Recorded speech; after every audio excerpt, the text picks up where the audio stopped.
to talk about pH. So, acid base. This is one of the most important concepts that you're going to need to know for your clinical practice as you go forward as you seek your degrees in medical health professions. So, pH. Plasma pH is kept between 7.35 and 7.45, with the midpoint being 7.4. Your PCO2 is measured in millimeters of mercury pressure. That's 35 to 45, and that's looking at dissolved CO2. And then bicarbonate is between 22 to 26 milliequivalents per liter. So this is a pH scale right here. And so what I want to do is I want to balance this, and I want to put the needle right at 7.40 because that is my midpoint on this pH scale. And so what I'm going to do is I'm going to put acids on one side and bases on the other. Now 7.4 is more basic than it is acidic, so that means I'm going to need more bases than acids to maintain that 7.40. If I had an equal number, I'm going to be at 7.0. So over here what I'm going to put is I'm going to put bicarbonate.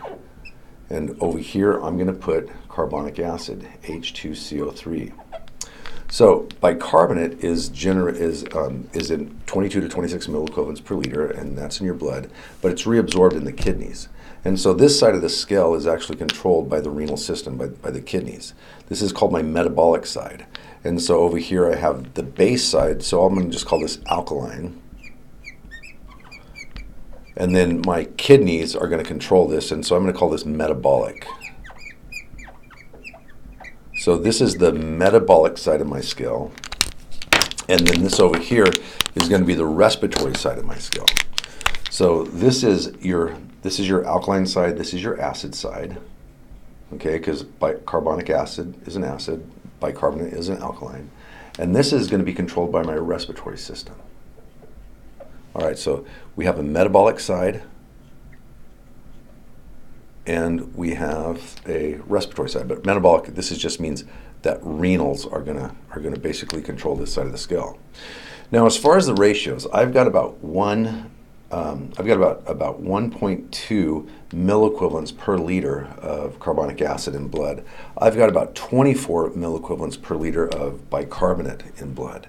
So this is a 1 to 20 ratio. So for every one of these, I'm going to have 20 of your bicarbonate. So there's 5, 6, 7, 8. Okay, so there's 20. So I've got this 1 to 20 ratio. And that's the ratio your body's going to try to maintain. Now here's the thing, is if I take anything off this side of the scale, what's going to happen is the scale is going to tip this direction.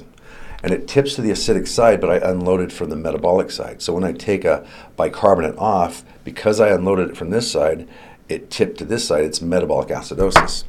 On the other hand, if I added something, a bicarbonate over here, I added it to the metabolic side, but it's tipping to the alkaline, so it's metabolic alkalosis.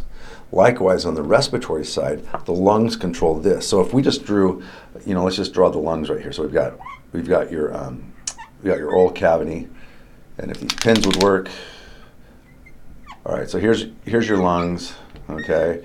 And what you're doing is when you breathe, you're breathing off CO2 plus H2O. Let's see if we can find something here. All right, so I'm going to breathe, and when I breathe out, I'm going to breathe off CO2 plus H2O. But that actually came from the blood, and in the blood it was actually H2CO3.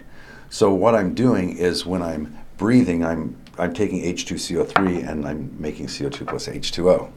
So let's think about this. If I were to hyperventilate, if I were to breathe fast and go, what I'm doing is I'm unloading this side of the scale. So when I breathe fast, I unload this side of the scale and it tips to the other side. So I go into respiratory alkalosis because I got rid of my acid. So usually when you're looking at PCO2, if your PCO2 is less than 35, that means that you're breathing this off. So what happens is now I'm in respiratory alkalosis. On the other hand, let's say that I'm not breathing that out. If I don't breathe this off, then I increase this and I add it to this side of the scale.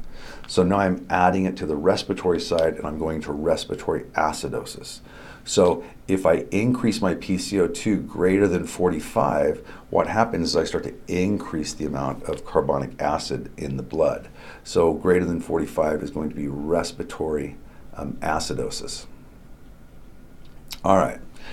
Now we look at bicarbonate. So with bicarbonate, I can get rid of bicarbonate in the kidneys, or I can reabsorb bicarbonate in the kidneys.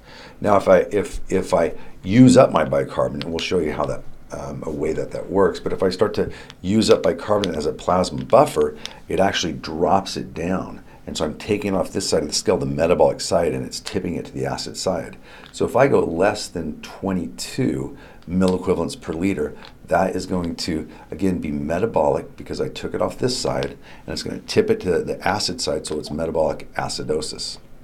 On the other hand, if I start to add bicarbonate to this side of the scale, it's going to tip it to the metabolic side, but it's also going to tip it to the alkaline side. So I've adjusted the metabolic side and made that alkalosis. So greater than 26 would be metabolic alkalosis.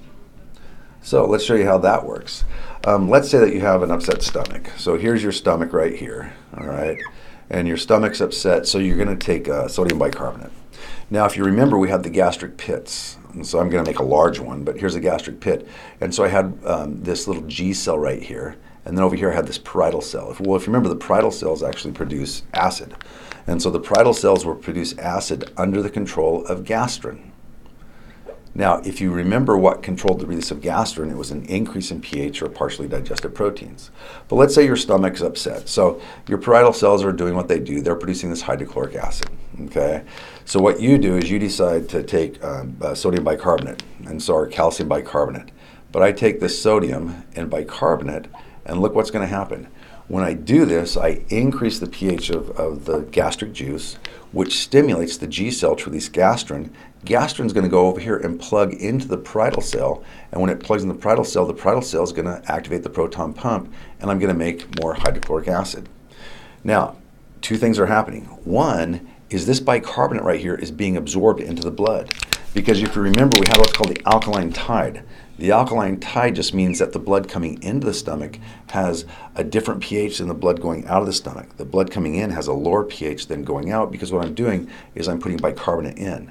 That's because over here when I made this hydrogen ion, how I made that hydrogen ion was I took CO2 plus H2O, I got H2CO3, and then that gave me the hydrogen ion that I put out here to produce hydrochloric acid. But what did I do with the bicarbonate? The bicarbonate was actually absorbed into blood. And so what that did is that raised the pH on that side. But the other thing now, and so anytime you stimulate the parietal cells, you get more bicarbonate. But look what else I did. I took this bicarbonate right here and I absorbed that into blood. So what I'm doing now is I keep adding bicarbonate on this side of the scale. And as I add bicarbonate on this side of the scale, because I'm absorbing bicarbonate from the Tums, but also I'm producing new bicarbonate, I send myself into metabolic alkalosis. So I'm tipping my scale this way. So then the question is, well, how does the respiratory side compensate for that? So ask yourself, if I'm going into metabolic alkalosis, what do I want to do on this side of the scale to get it back this direction? Would I hyperventilate? Would I hypoventilate? And so what you would want to do is you would want to hypoventilate. Because if I start to slow my breathing down and breathe off less CO2 and H2O, what I do is I increase the carbonic acid in blood, and I start taking that scale that's tipped this direction, and I start pulling it back over into the middle and getting back to 7.4. So on the next video, we're going to look at how to determine acid-base status.